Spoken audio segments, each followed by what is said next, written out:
आदरणीय मेरे प्रिय दोस्तों और भक्तों, आपके समक्ष भविष्य पुराण से भगवान सूर्य का अभिषेक और उनकी रथ यात्रा नामक यह वृतांत आपके समक्ष रख रहा हूँ। लगभग 10 मिनट का होने वाला यह वृतांत है। उम्मीद करता हूँ कि इस वृतांत के अंत तक आप सभी बने रहेंगे। तो दोस्तों, आइए इस सूक्ष्म वृतांत का शुरू करने की इजाज़त दीजिए।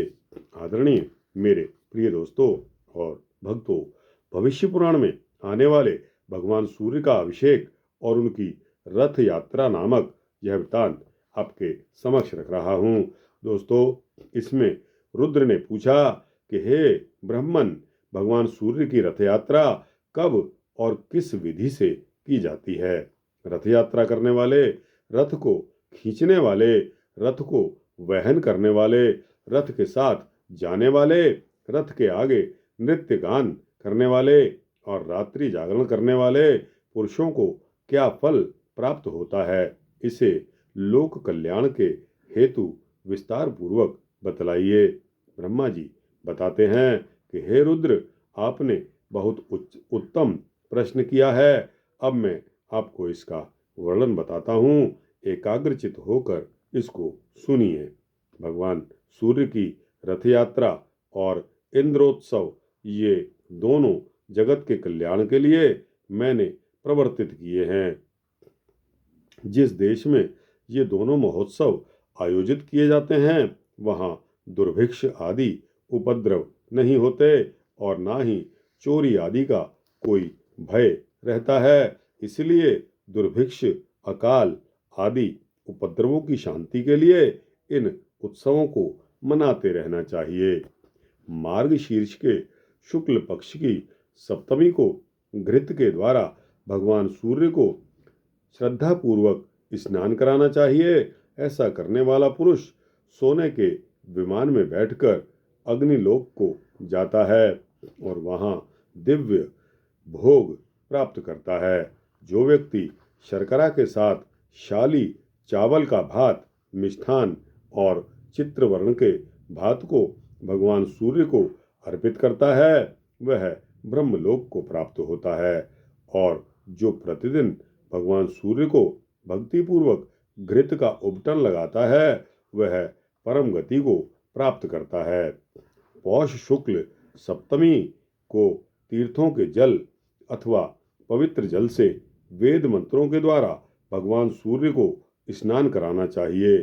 सूर्य भगवान के अभिषेक के समय प्रयाग, पुष्कर, कुरुक्षेत्र, नैमिष, पृथुदक यानी कि पेहवा, शोण, गोकर्ण, ब्रह्मावर्त, कुशावर्त, बिलवक, नील पर्वत, गंगा द्वार, गंगा सागर, कालप्रिय, मित्रवन, भांडीरवन, चक्रतीर्थ, रामतीर्थ, गंगा, यमुना, सरस्वती, सिंधु, चंद्रभागा, नर्मदा, विपाशा यानी कि व्यास नदी, तापी, शिवा, वेत्रवती जिसको वेतवा कहते हैं, गोदावरी, पयोष्णी जिसे मंदाकिनी कहते हैं, कृष्णा, वैण्या, शतद्रु यानी कि जिसको सतलज कहते हैं, पुष्करणी, कौशिकी जिसको कोसी नदी कहते हैं, तथा सरयू आदि सभी तीर्थों,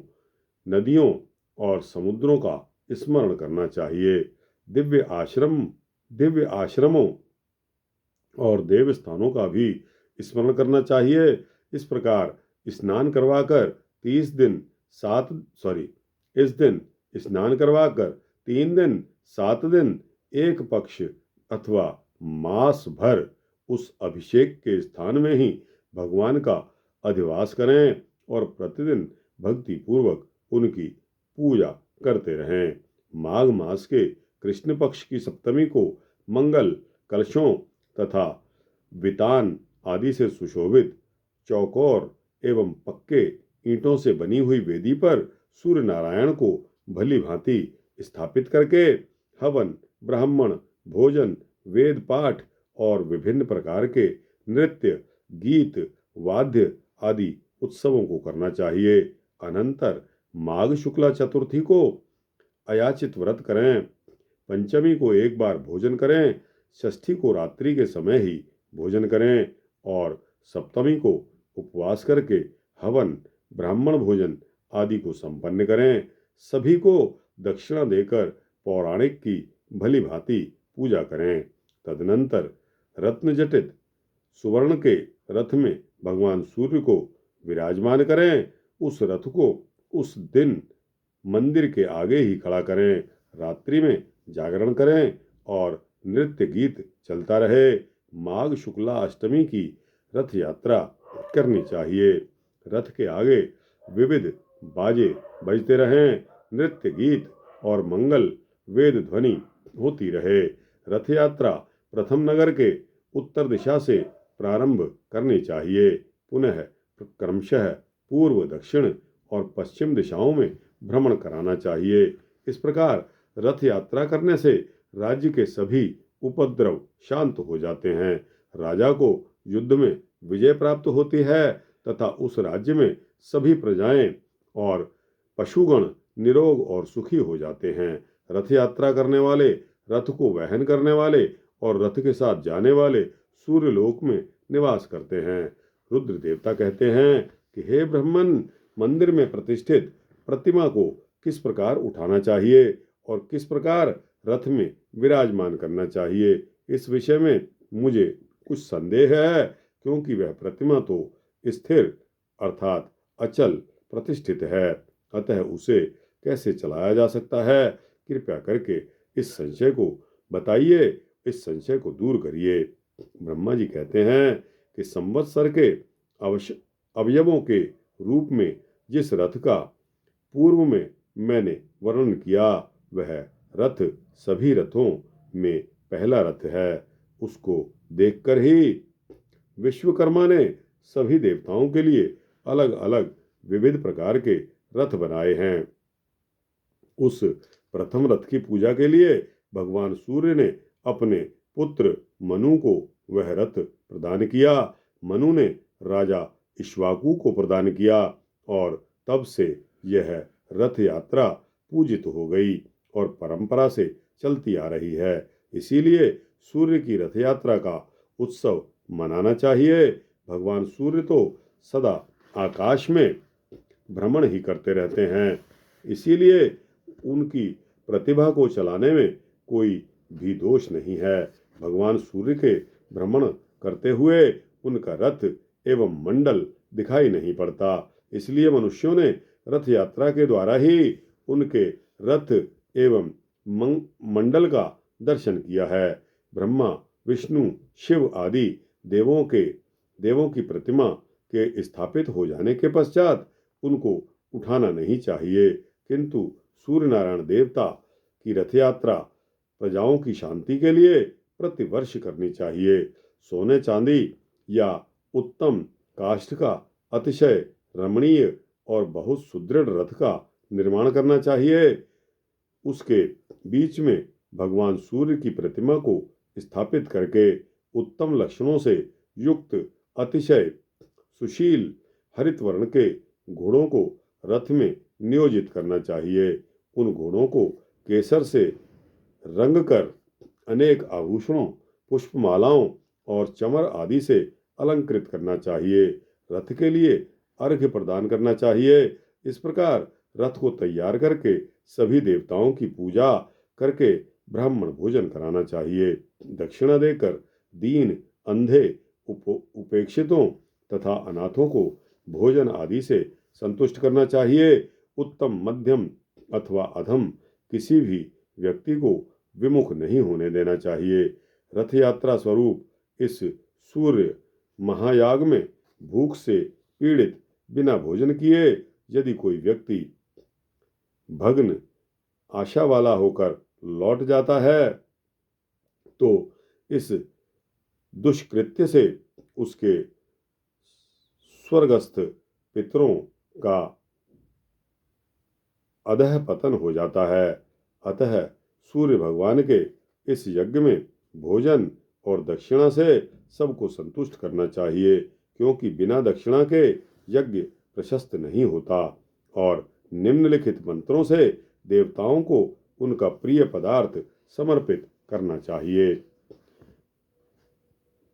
निम्नलिखित मंत्र क्या हैं? बलिं गृहन्तु वे देवा आदित्या वसवस्तथा मारुतोऽथाश्विनो रुद्राः सुपर्णाः पन्नगाग्रहा असुरायातु धानाश्च रथस्थायास्तु देवताः दिक्पालालोकपालाश्च ये च विघ्नविनायकाः जगतः स्वस्ति कुर्वन्तु ये च दिव्या महर्षयः मा विघ्नं मा च मे पापं मा च मे परिपन्थिनः सौम्या भवन्तु तृप्ताश्च देवा भूतगणास्तथा। ब्रह्म पर्व का अध्याय 55 में आया है। इन मंत्रों से बलि देकर वामदेव यानी कि पवित्र मानस्तोक तथा रथंतर इन ऋचाओं का पाठ करें। अनंतर पुण्याह वाचन और अनेक प्रकार के मंगल वाद्यों की ध्वनि करके सुंदर और समतल मार्ग पर रथ को चलाएं, जिससे कहीं पर भी धक्का ना लगे। घोड़े के अभाव में अच्छे बैलों को रथ में लगाना चाहिए या पुरुषगण स्वयं ही रथ को खींचें। 30 या 16 ब्राह्मण जो शुद्ध आचरण वाले हों तथा व्रती हों, वे प्रतिमा को मंदिर से उठाकर बड़ी सावधानी के साथ रथ में स्थापित करें। सूर्य प्रतिमा के दोनों ओर सूर्यदेव की राज्ञी संज्ञा एवं निश्रुभा, जिसको छाया कहते हैं, नामक दोनों पत्नियों को स्थापित करें। निशुभा और को दाहिनी तथा राज्ञी को बाईं ओर स्थापित करना चाहिए। सदाचारी वेद पाठी 2 ब्राह्मण प्रतिमाओं के पीछे की ओर बैठें और उन्हें संभालकर स्थिर रखें। सारथी भी कुशल होना चाहिए। स्वर्ण दंड से अलंकृत छत्र रथ के ऊपर लगाना चाहिए। अतिशय सुंदर रत्नों से जटित स्वर्ण दंड से युक्त ध्वजा रथ पर चढ़ाएं, जिसमें अनेकों रंगों की 7 पताकाएं लगी हों। रथ के आगे के भाग में सारथी के रूप में ब्राह्मण को बैठाना चाहिए। श्रद्धा रहित व्यक्ति को रथ के ऊपर नहीं बैठाना चाहिए, क्योंकि जो श्रद्धा रहित व्यक्ति रथ पर आरूढ़ होता है उसकी संतति नष्ट हो जाती है। ब्राह्मण, क्षत्रिय और वैश्य को ही रथ के वहन करने का अधिकार है। ब्राह्मण, वैश्य और क्षत्रिय को ही रथ के वहन करने का अधिकार है। अपने स्थान से चलकर सर्वप्रथम रथ को उत्तर द्वार पर ले जाना चाहिए। वहां 1 दिन तक रथ की पूजा करें। विविध नृत्य, गीत आदि उत्सव, वेद पाठ तथा पुराणों की कथा होनी चाहिए। वहां ब्राह्मण भोजन भी कराना चाहिए। नवमी के दिन रथ को चलाकर पूर्व द्वार पर ले जाएं। 1 दिन वहां रथ रहना चाहिए। तीसरे दिन दक्षिण द्वार पर रथ को ले जाएं और चौथे दिन पश्चिम द्वार पर रथ को ले जाएं। वहां से रथ के मध्य में रथ ले जाएं। वहां पूजन और उत्सव करें। दीप मालिका प्रज्वलित करें। ब्राह्मणों को दान दें और भोजन कराएं। अनंतर वहां से मंदिर में रथ को लाना चाहिए। वहां नगर के सभी लोग मिलकर पूजन और उत्सव करना चाहिए। एक दिन रात रथ में ही प्रतिमा रहे।